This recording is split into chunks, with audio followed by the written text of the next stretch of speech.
Jy kan die preekblaadjies uitneem. Onthou net punt 4 en 5 is omgeruil. Jy kan die Bybels oopmaak by Matteus 5 en ook 1 Petrus 4. Ek gaan vir u lees uit die Nuwe Lewende Vertaling. Dit is ook op die blaadjie vir u aangedui. Matteus 5 en 1 Petrus hoofstuk 4. Ons sluit vandag die reeks af wat handel oor wat beteken dit om 'n koninkryksburger te wees. Vir 8 weke het ons gaan kyk na dit wat Jesus vir ons leer in die bergpredikasie en spesifiek in die Saligspreke. Ek wil jy uitnooi, as jy nie die reeks kon volg nie of van die boodskappe gemis het, gaan kyk gerus op YouTube. Die hele reeks is daar. ACK Waikato YouTube kanaal. Hierdie is ongelooflik belangrike boodskappe. Vanoggend se ene, die 8ste, die laaste Saligspreek, vorm die slot en sê wat die implikasies daarvan is as ek regtig leef as 'n koninkryksburger, as 'n volgeling van Jesus. Jy sien, wanneer ek ernstig is met God en met Jesus, en ek begin in Jesus se voetspore loop, dan pas ek dood eenvoudig net nie meer in hierdie wêreld en hoe dinge gedoen word en mense se gesindheid nie. En die gevolg daarvan is vervolging. Kom ons lees. Matteus 5 vers 10 tot 12. Gelukkig is die wat vervolg word ter wille van wat voor God reg is, want die koninkryk van die hemele is hulle deel. Gelukkig is julle wanneer julle bespot en vervolg word en allerlei leuns oor julle versprei word omdat julle my disippels is. Wees bly, ja, jubel daaroor, want God sal julle ryklik daarvoor beloon. Onthou, so het hulle die profete voor julle ook vervolg. En dan 1 Petrus 4 vers 12 tot 16. Geliefdes, moenie verbaas wees oor die vuurproef wat oor julle kom nie. Lyding, vervolging. Dis nie iets vreemds wat met julle gebeur nie. Dit moet julle liewer bly maak, want so deel julle in die lyding van Christus. Later sal julle wonderlike vreugde ervaar wanneer sy heerlikheid bekend gemaak word en julle daarin deel. Beskou julle self gelukkig wanneer julle beledig word omdat julle Christene is. Dit is 'n bewys dat die Gees wat heerlikheid bewerk, die Gees van God in julle bly. As een van julle swaar kry, moet dit nie wees omdat hy 'n moordenaar of 'n dief of 'n misdadiger of 'n kwaadstoker is nie.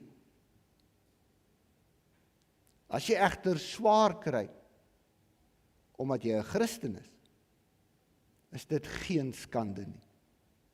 Inteendeel, prys God vir die voorreg om hierdie naam Christen te kan dra. Beide Jesus en Petrus sê dat juis omdat ek my lewe oorgegee het aan God, omdat ek wedergebore is, beteken dit dat ek nou radikaal anders dink, radikaal anders lewe as wat ek vroeër gelewe het. En dit maak dood eenvoudig dat die mense rondom my, dat die wêreld dit snaaks vind. Maar nie net snaaks nie, dit aanstootlik vind. En dit lei tot vervolging. Jy moet baie mooi onthou wat Jesus gesê het. Hy het gesê die wêreld het nie van my gehou nie. En daarom moet jy seker wees die wêreld gaan nie van jou hou nie, as jy my volg. En dis nie omdat Jesus enige iets slegs of verkeerd gedoen het nie, selfs totaal ateïste erken dat Jesus 'n fantastiese voorbeeld was. But the people didn't like him.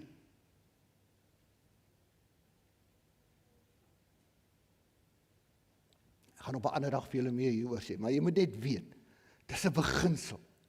Hoekom? Want dit hinder die wêreld. Want die wêreld wil nie gepla wees en gehinder wees in hulle sonde en sondigheid nie. En net Jesus se teenwoordigheid het mense gepla. 'n Christen, net die feit dat jy soos Jesus leef en optree en praat, pla mense. Want dit pla hulle, want hulle kom agter jy's anders as hulle en hulle wil nie hê jy moet anders wees nie. En nou sê Jesus en Petrus, wanneer dit gebeur, moenie verbaas wees nie. Moenie geskok wees nie. Wees bly. Hoekom? Want dit wys dat my lewe het regtig verander. Want ek pas nie in nie, ek word nie aanvaar nie. Plus 1 Petrus 4 vers 14 sê dit. En hy sê wees bly. Want die koninkryk van die hemele behoort aan jou. Jy het iets baie groter. Kom ons kyk net gou van naderby wat Jesus en Petrus hier sê oor vervolging van Jesus-volgeling. Ek gaan net vinnig vir die 5 punte noem, ek gaan nie uitbrei nie. Eerste een. Vervolging en spot en lyding moenie wees omdat ek iets verkeerds of sleg doen nie. Selfs wanneer ek 'n Christen is, okay? Nie alle lyding, nie alle vervolging is dit waarvan Jesus hier praat nie, okay? Kry dit duidelik. Dit moet die gevolg daarvan wees dat ek presies doen wat Jesus wil hê ek moet doen, volgens sy gesindheid en op sy manier. Daarom sê hy, wanneer jy vervolg word, vir geregtigheid, omdat jy doen dit wat reg is, nie volgens jou nie, volgens God. En wanneer jy dit doen in my naam. Tweede ding, nêrens sê Jesus of Petrus dat ons vervolging moet soek of najag nie. Kry dit baie mooi. Hy sê, inteendeel, hulle sê dat vervolging is dood eenvoudig die natuurlike gevolg wanneer ek regtig begin leef as 'n Jesus-volgeling. Ek soek dit nie, ek kry dit ongevraagd en onverdiend. Derde punt. Maar ek moenie van vervolging of swaar kry wegskram of wegvlug nie. Want as ek dit probeer vermy, dan gaan ek my lewe as kind van God en my getuienis as Christen in gedrang bring. Dis juist die doel daarvan, is om dit reg te kry dat ek wegskram daarvoor. Vierde, die vervolging wat die Jesus-volgeling ervaar, word op verskillende maniere beskryf. Jesus en Petrus gebruik 3 verskillende begrippe. Hy praat van vervolging, hy praat van belediging, spot, en hulle praat van vals beskuldiging, leuns oor jou vertel.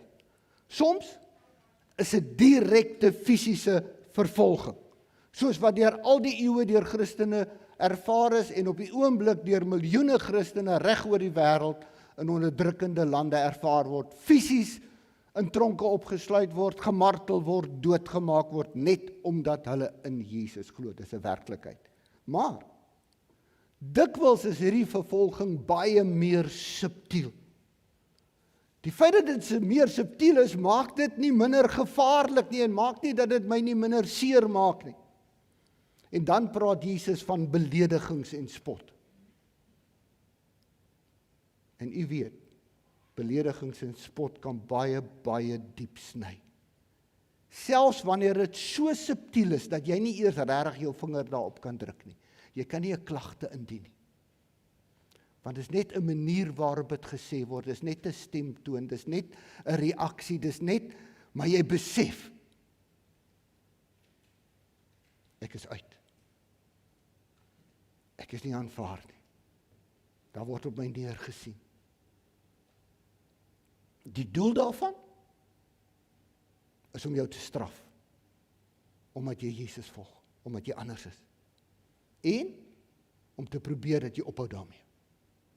Al hierdie goed is, dis die doel. Straf jou, hoe durf jy anders wees? Wil hê, jy moet ophou. Geweldig effektiewe wapen. En die derde ene wat Jesus noem, is leuns of valse beskuldigings. Skinder, beswaddering. Dit bring ongelooflik skade, dit maak geweldig seer. Ag, ek gaan vir die honderde voorbeelde, maar ek gaan dit nie noem nie. Ons sê so baie keer, ons moenie dit doen nie, want sê nou maar net, dan gaan ons beskuldig word, dat ons was die oorsaak van hierdie hele pandemie, so ons moet asseblief niks doen nie. Ons is so bang vir beskuldiging, vir valse beskuldiging, doen wat reg is, en moenie wegskram as mense leuns oor jou vertel nie, hulle gaan dit doen, hulle gaan oor die kerk leuns vertel, hulle gaan ons beskuldig, want hulle wil ons in 'n hoekie druk, hulle wil hê ons moet ophou doen wat Jesus wil hê ons moet doen, hulle wil hê ons moet stil bly en verander. 5de punt, beide Jesus en Petrus sê, daar's 'n besondere seën, 'n geluk, wanneer ek vervolging ervaar, terwille van Jesus. Hoekom? Want dit wys, dat ek regtige koninkryksburger is. Die Saligsprekinge. Want ek leef soos wat God wil hê ek moet leef. Ek is nie meer deel van hierdie wêreld nie. Asseblief, moenie so probeer deel wees van hierdie wêreld, dat jy totaal inpas nie. Tweedens, ek weet ek volg die voorbeeld van profete en gelowiges deur al die eeue, wat deur al die eeue swaar gekry het. Maar ek weet ten diepste, ek volg in die voetspore van Jesus, wat gelei het sonder dat hy enige iets verkeerd gedoen het. En vierdens, as koninkryksburger weet ek wat op my wag. Ek is 'n burger van God se koninkryk. Daar's 'n heerlikheid wat op my wag, wat alles verre weg oortref, wat nooit van my weggeneem kan word nie. Daarom sê Jesus, moenie verbaas wees nie. Wees bly. Dit wys, jy's regtig sy kind. Amen. Almagtige God en Hemelvader, Here, baie dankie. Dankie dat U ook met hierdie laaste Saligspreek vir ons werklik kom vat en kom bemoedig en sê, ja, dit gaan 'n moeilike pad wees. Ja, daar gaan aanstoot wees, daar gaan beledigings en spot wees. Maar Here, dankie. Dat dit ons nie afsit nie. Maar dat ons juis vas staan. Want ons weet aan wie ons behoort. Ons weet waartoe ons op pad is. In Jesus naam. Amen. Goeiemôre almal. Dit is vir my 'n groot voorreg om vandag hier te kan wees. As ons gemeente, namens ons gemeente se uitreikspan, wil ek eintlik sê, en ook namens die Open Home Foundation. Ek kan nie aan 'n beter manier dink om uit te reik as Christene, as ek dink aan ons vaste parents, ons pleegouers wat hulle huise oopstel vir kinders nie. Die nood daar buite is groot. Die aanvraag vir pleeghuise is groter as wat ons kan voorsien. Partykeer is dit net vir respite, wat kinders net kom vir 'n naweek, want ons probeer altyd om kinders in hulle eie gesinne te hou. So I don't want to eat up all the time that Johan has saved for us. So I would just like to welcome Venetia Ryan and introduce her to you. She is our recruiter. So she will be available after the service if you would like to find out some more. So thank you very much, Venetia, for being here. Before I forget, I would also like to welcome Sarah and her husband Nathan, who's here with us today. Sarah is a support worker, and we're always in need of support workers as well to help our foster parents. And then really welcome to my colleague Maarten and Nikki. Charlize, very welcome. I'm so looking forward to your testimony, Maarten. You're such an inspiration to all of us at the Open Home Foundation, and I'm so happy to have you here. Thank you. We are listening to you today. Ek gaan in Engels praat, maar ek wil net eers sê, dit is 'n voorreg om Afrikaans te kan gesels hierso, dis lekker. Ek het nog nooit in Afrikaanse kerk gepraat nie. Ek was in Durban Christian Center, het ek as Christen groot geword, en dit was maar altyd, soos my ouma gesê het, was maar altyd maar Engels, soos maar altyd maar Engels gepraat, maar dit is 'n voorreg om hierso te wees saam met julle, as Afrikaners saam. So baie dankie vir dat ek hier kan wees. Ek het my Afrikaanse Bybel uitgehaal, ek het hom gaan soek gister. Hy lyk bietjie verskrik, en hy is in 1971, het my ouers hom vir my gegee, en ek het hom seker in sonnaarskool laas gelees. So, van die bladsye het aan mekaar vasgesit, so ek het hom oopgemaak en gelees, en my vroukie, jou net vir voorstel, my vroukie Nikkie, en my dogtertjie Charlize, en ons fostersientjie daar agter, Kosten, saam met Sarah en Nathan. Ons is baie bly om hier vanoggend saam met julle te wees, en ek dank God daarvoor. So ek gaan nou oorslaan in Engels toe, en ek moet net my bril ook opsit, anders ek niks sien nie, hoor.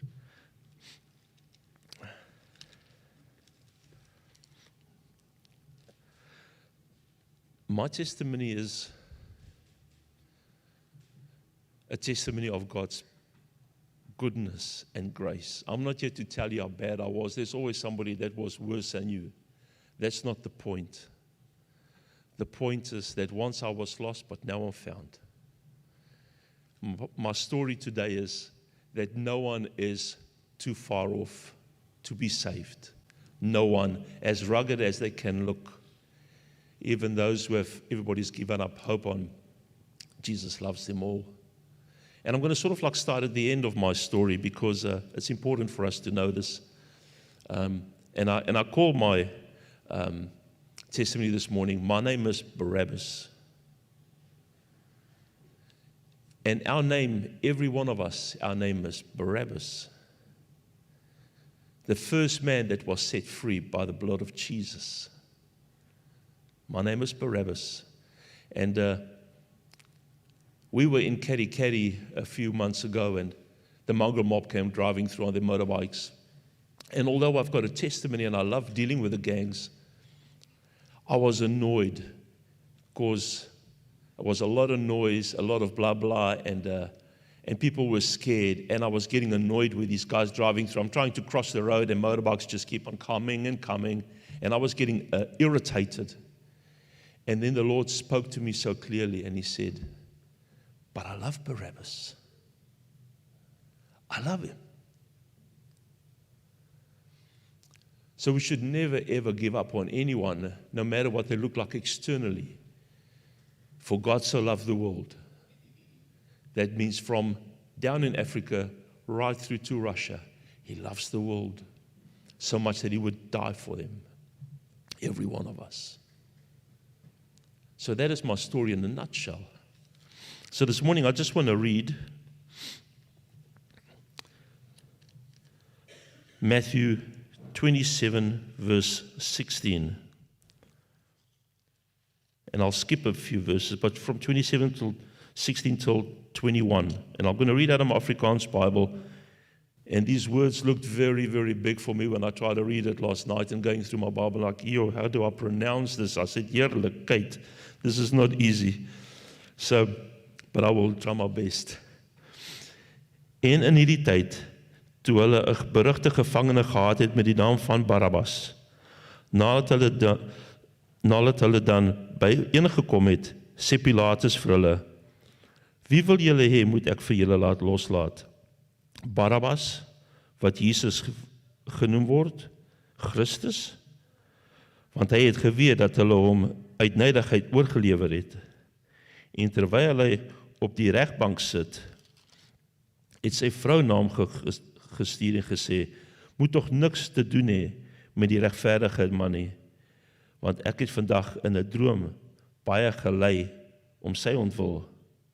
Maar die owerpriesters en die ouderlinge het die skare oorgehaal dat hulle Barabbas moet begeer en Jesus ombring. Toe antwoord die gouverneur en sê vir hulle, wie van die twee wil julle hê ek moet loslaat? En hulle antwoord, Barabbas. En in vers 26, toe laat hy vir hulle Barabbas los, maar Jesus het hy laat gesel en oorgelewer om gekruisig te word.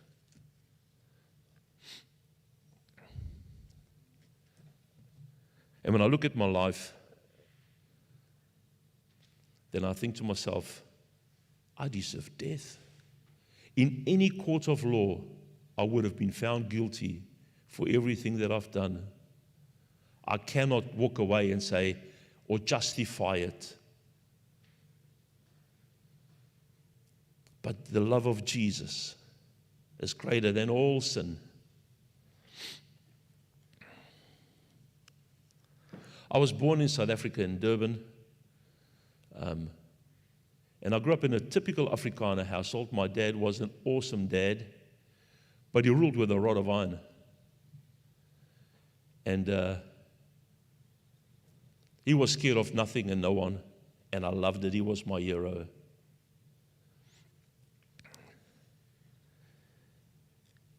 It rubbed off on me.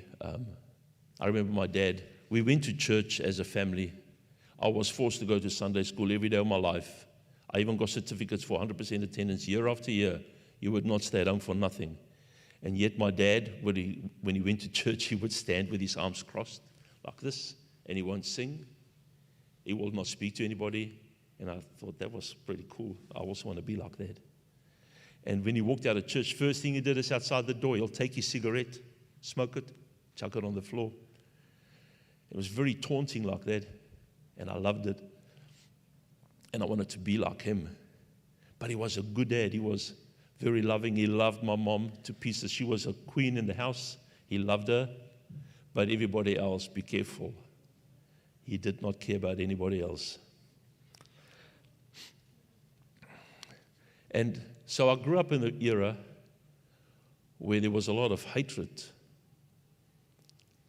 towards one another, blacks and whites, whites against black. And that obviously rubbed off on me as well. And when you go to the army those days, that did not help. It just made it even worse, the things that you sit and watch the videos and what you get told and all that.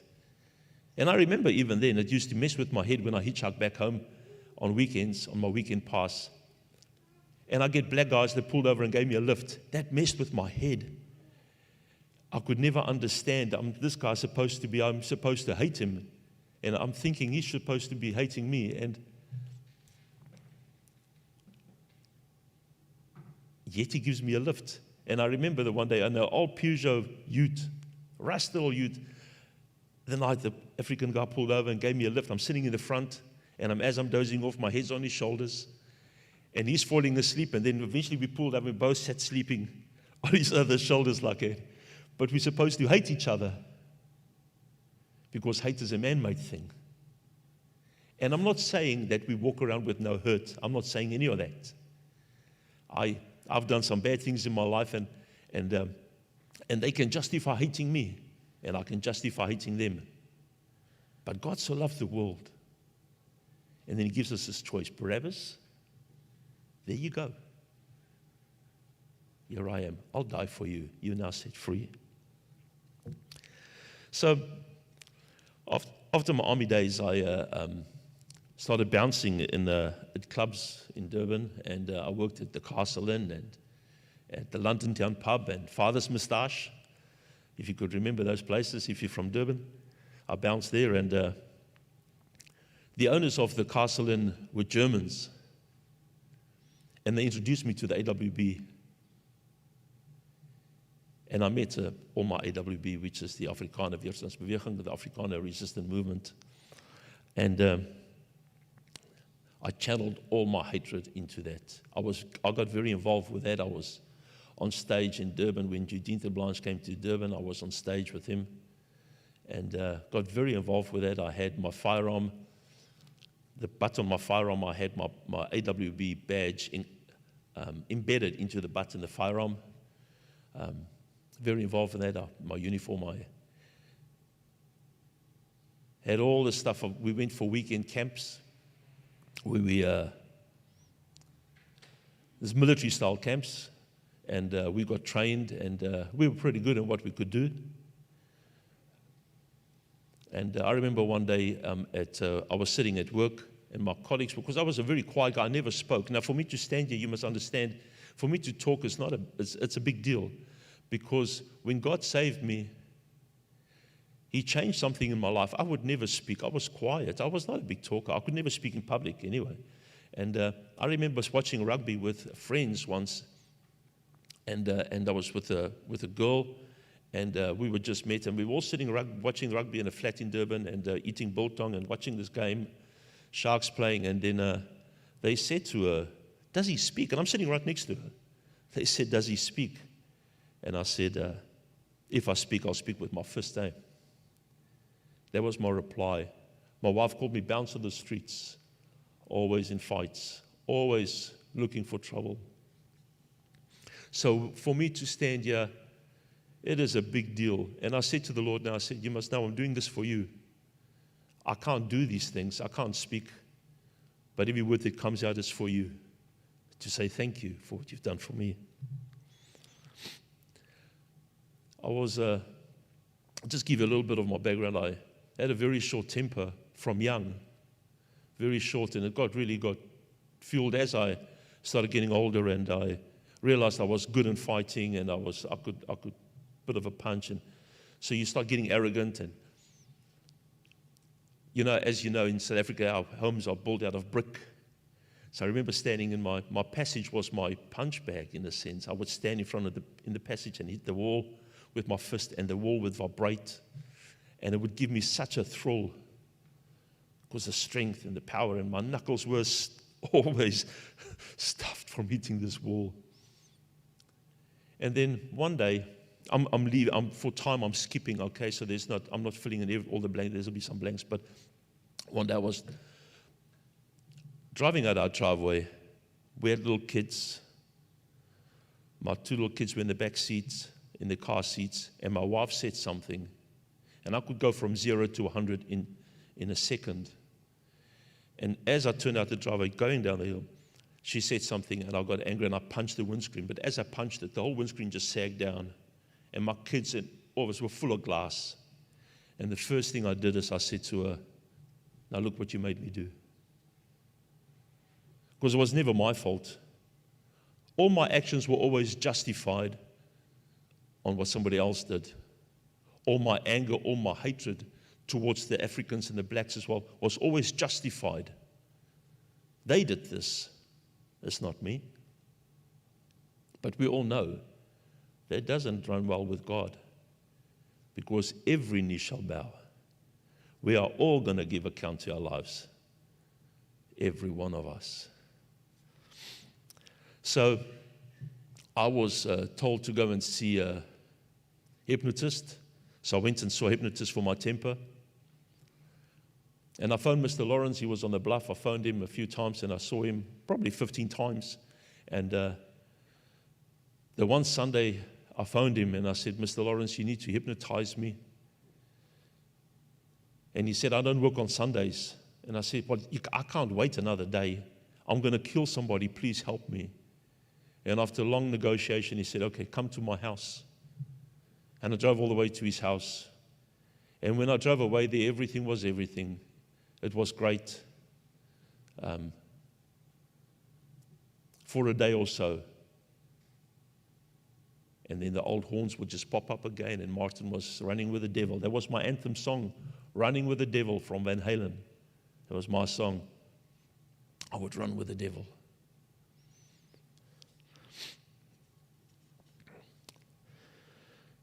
And then one day I was told to go and see a psychiatrist. I'm like, "No, I'm not going to go see a psychiatrist. Only crazy people go and see a psychiatrist." But then I was convinced that I'm probably crazy and I need to go and see a psychiatrist. So I remember my wife took me to the psychiatrist, and we're sitting in the psychiatrist in his consulting rooms. He was sitting opposite us, and we were sitting here. And he said to me, "So, what makes you angry?" I said, "I don't get angry. She makes me angry. You need to speak to her." And he took his finger and he stuck it in my face, and he said to me, "Young man, you need years of therapy." Well, I lost my plot, and I got angry at him, and he had to shout for help from the receptionist. And I was just, I had no respect for nothing and no one. I remember cops pulling me over one night. I skipped the red light, and they pulled me over down in Flamingo Court in Umbilla Road. They pulled me over there and I said to the cop, take off your badge and I'll show you what something. Because I was not scared of anything. Because I was invincible, I couldn't die. I really believed I couldn't die. I was not scared. And then my nan, my granny, my oma, she passed away, and I went and said goodbye to her. And they were in a Masamtoti in the old age home, and she was in the hospital there. And she said to me, pray for me. And I thought to myself, oh my goodness me. I don't pray. I hate Christians. They're all a bunch of phonies. I don't know what to say even. So I'm standing there and I'm praying for her best I can. And she passed away, and my parents phoned me and they said, Oma died. And I remember that night I said to the Lord, which I didn't know as Lord then, because I could blaspheme like nobody could. I'm telling you, I used to love it. I used to enjoy blaspheming Him and swearing. And that night they phoned and they said, Oma died. And I remember that night, before I went to bed, I just had this thought. I said to God, I said, hey, I'm standing there in the house. And I said to God, I said, hey, I'm not sure if you exist. Could all just be pie in the sky stuff. But I grew up in a Christian home. So I tell you what, I'm not sure you could be God. For all I know, Buddha could be God, Krishna could be God, and Muhammad could be God. I don't know.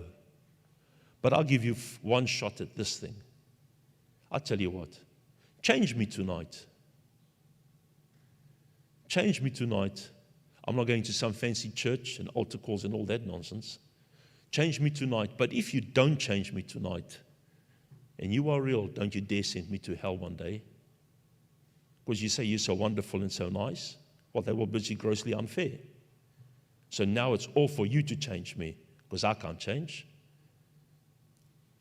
The next morning woke up, was just like that. Next morning woke up driving to work, and somebody did something in front of me in the car, which I would normally stop, jump out, punch, do whatever I need to do. And my wife said to me, do something, man. And I said, what's going on with you now? Chill out. And she said, what's wrong with you? And then I realized that same day, how God does it, I don't know, but that makes Him God and me not. He took the hatred and He took the anger out overnight. How He does it, I don't know how He does these things. But that's just the God we serve. And I had a lot of issues to deal with since then. I was heavy into my music, and I had all these imported CDs from Guns N' Roses from England, and they had all the swearing in it. And so I would listen to the music and still just not swear when they swear, and it was all good for me until one day the Lord said to me, so when are you going to stop this? And then I went to Bible college, Durban Christian Center Bible College. And I think to myself, who would have thought that this guy would be in Bible college? It's the biggest joke, because God can use ordinary people. I remember my first service at Durban Christian Center, a friend of mine said, go to Durban Christian Center, it's a nice big church and so on. I liked the idea because I could slip in and slip out without anybody really noticing me. So I thought that was really good. Nobody will say hello to me or anything.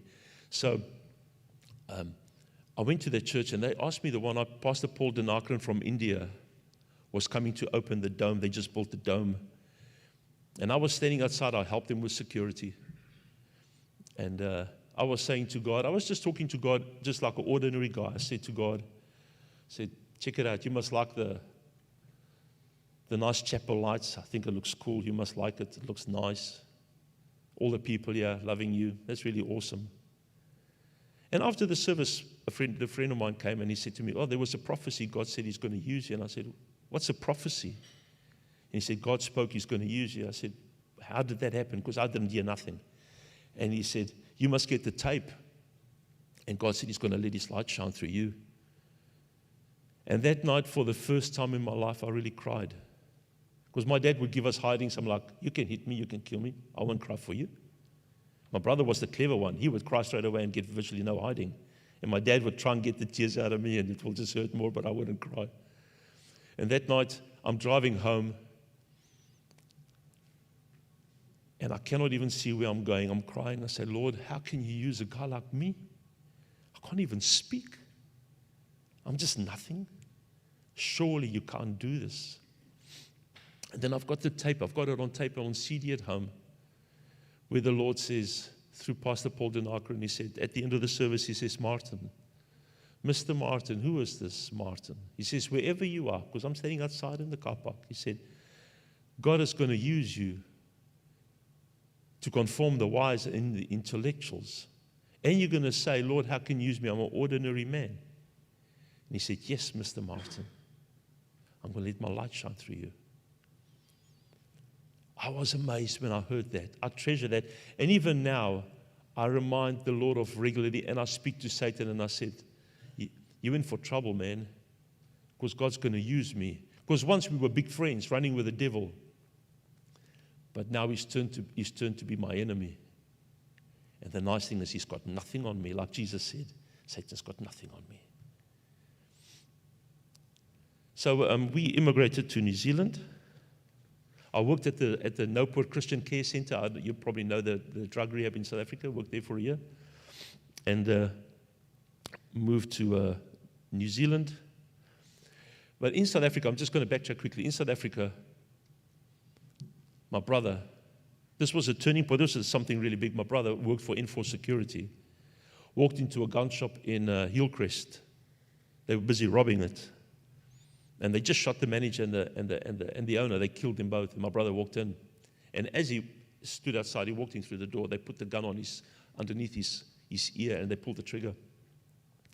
And he dropped. And his wife worked in comms in Enforce, and she phoned. And she phoned me. And I remember the call when it came through, and they said, France has been shot. And I said, how bad is it? She says, well, we're not so sure, but he's shot in the face. And we're not so sure about anything else. And I remember my parents just came visited. They live in Cape Town. And I gave them the phone. And I remember the first thing my mom and dad did, the first thing they did is they grabbed hands. They didn't speak to no one. They grabbed hands and fell on their knees. And they prayed. What an example. Didn't curse, didn't fight, didn't get angry at any who looking for blame. First speak to him about it. And my brother was okay, he survived it. He was in ICU for a long time. And my dad, I remember standing outside St. Augustine's Hospital in the car park praying, and my dad came to me and he said, Boetie, we're going to sort these guys out. We're going to go to court. We're going to get them. And I said, no. We can't do this. We can't take it out of God's hands now. We gave it to God now. We just did that. Now leave it in his hands. And one by one, the guys were caught. And it was on the news for a long time. One by one, they got caught, and one by one, they died off of different things, from AIDS through to anything. Because God is in control. And it was a time through which this could have turned either way, where I could have had all the anger and all the vengeance, because I had the ability and I had the friends, and we could have gone and turned this thing upside down. But the Lord said, vengeance is mine. Because he's righteous when he does vengeance. My vengeance is not righteous. So we gave this whole thing to the Lord. And in hospital, there was a lady lying right opposite my brother. She was in a coma.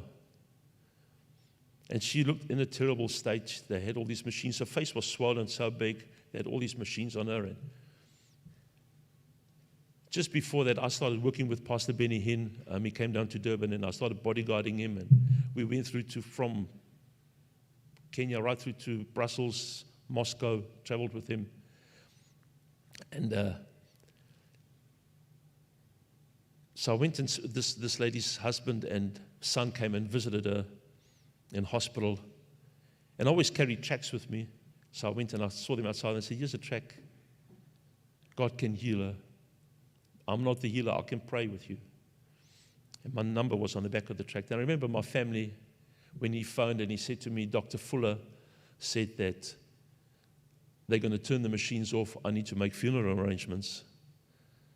And I remember my family said to me, so where's this God, Mr. Benny Hinn? Where is he? And Pastor Johan spoke about being persecuted. I tell you what, people want us to change, but just don't turn into Jesus stuff. Do it on your own, but don't bring Jesus into this whole thing because he offends. You feel uncomfortable when he walks in. Your sin cannot stand in the same room as him because he's holy. And I said to them, hey, I can't heal. I said to him as well, I can't heal. But I went in and I prayed. And I went to hospital and I prayed with her in hospital. She was in a coma. And then she came out of the coma. All the stages, I think it's up to 15 stages or so she can be in a coma. And she came out of coma. And I went and said goodbye to her before I came to New Zealand. And because God is God, I always say this. If God can speak through a donkey, he can speak through this Dutchman. He can do it, I'm telling you. He doesn't need educated people because then I'm going to speak for him. He just wants to speak for himself.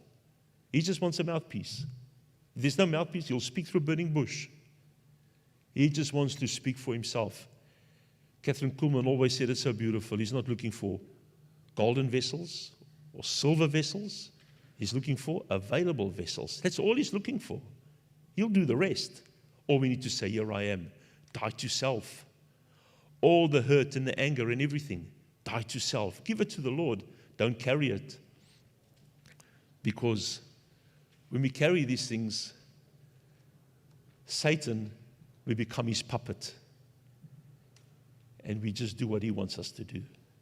But I'm no longer a puppet to Satan. We sing that song, I'm no longer a slave to sin. We're no longer that. So Jesus Rules Ministries, I head up Jesus Rules Ministries. I'm closing now. Jesus Rules Ministries. And it started off with, when I got saved, I got this chain made. And I put it on my arm and I've crimped it together. You can't take it off. And it says, Jesus rules. It rules my fists. No more fighting, no more hitting. Jesus rules you. That's what I said to my hand. And then I started Jesus Rules Ministries. Because he doesn't just rule my fist, he rules everything. When I watch what's going on in the Ukraine and all that, Mr. Putin, you're not in control. Your knees will bow. No one is in control. Your knees will bow. So will I give account of my life when the call comes. We are now fostering a little boy through Open Home Foundation. And he's been a great joy to us. He's autistic. He's been with us for 2 years now. And there's he there, Costin. He's a cool kid. And we love him dearly. He's made a big difference to our lives, put a lot of joy in us. And my message is that God loves us all so much that he can turn anything upside down. All we need to do is trust him. Don't hold on to anything. And I'm not saying that what people have done to us, it's okay. No, it's not okay. The cross doesn't make it okay. It just means, I'll take care of it. I'm a righteous judge. Give everything to the Lord. And the one day I was preaching, and the Lord said to me, it's great you're preaching, but what are you doing about it? What's the practical side of your preaching? Because pure religion is looking after orphans and widows. So I just want to, just from my end, just appeal to you. When the Lord speaks, and there's place at your table, please hear him. Because he says, if you've done it to the least of these, you've done it unto me. And night when I say good night to him, I go and I bless him. I bless my kids every night.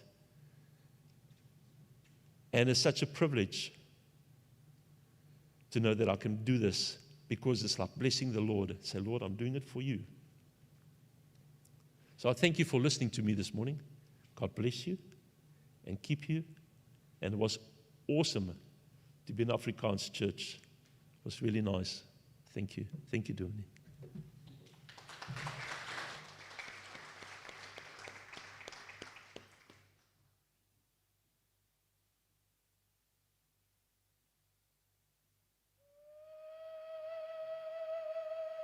Hutia te rito o te harakeke, kei hia te komako e ko. He aha te mea nui o te ao, maku e ki atu. He tangata, he tangata, he tangata. If the heart of the harakeke was removed, where will the bellbird sing? What is the most important thing? I will say it is the people. Kia ora.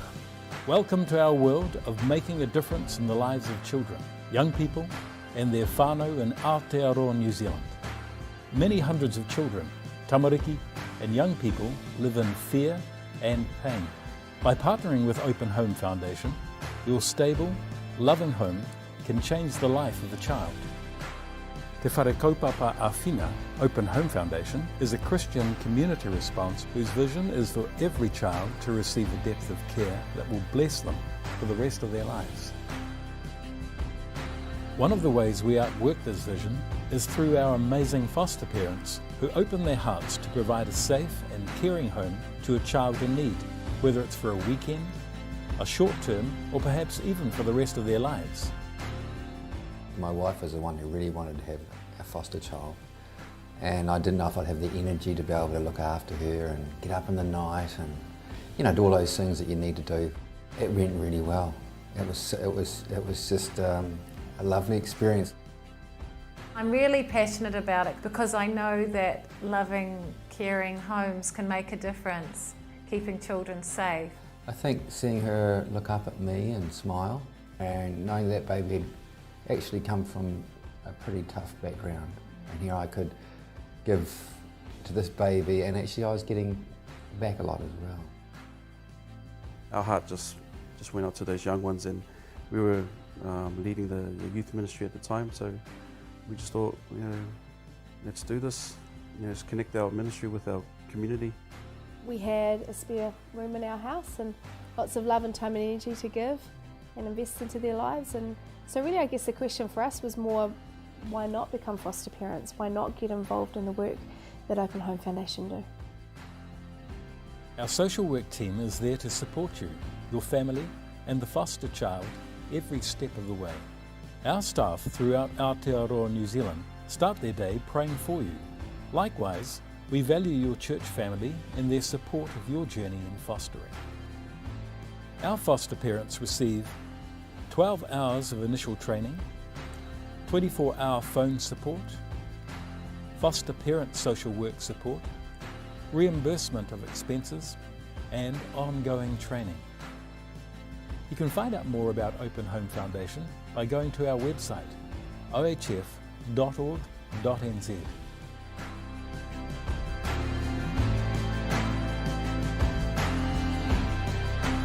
Is there room in your home for one more? Maku e ki atu. He tangata, he tangata, he tangata.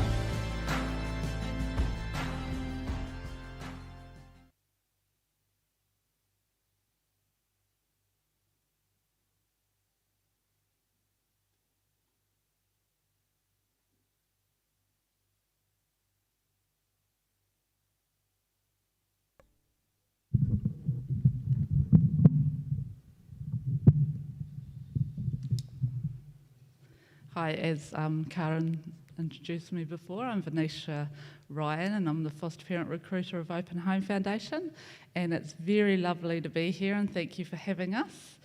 I would just like to say that we've got, like Karen said, we've got a table out the back with all the information that you may need for if you're interested in becoming a foster parent or any more information. Maybe you might like to partner with us in prayer or donations. That would be really appreciated. We have an amazing need in the community, as you'd probably know, and any support we recruit Christian loving families, and I will just read from this little booklet that we give you when you become interested and want to apply. I'll just read the front page, and it's our vision with Open Home Foundation, and the Open Home Foundation has a vision: every child and young person growing in a secure, loving whānau and receiving the depth of care which will bless them throughout their life. All tamariki children need to know they are precious, safe and loved. This happens best when they are connected to people who are committed to them, no matter what. The Open Home Foundation needs Christian people who are willing to open their homes and their hearts to tamariki and their whānau. So any more information or just come and have a chat afterwards, we'd love to talk to you. Thank you again for having us.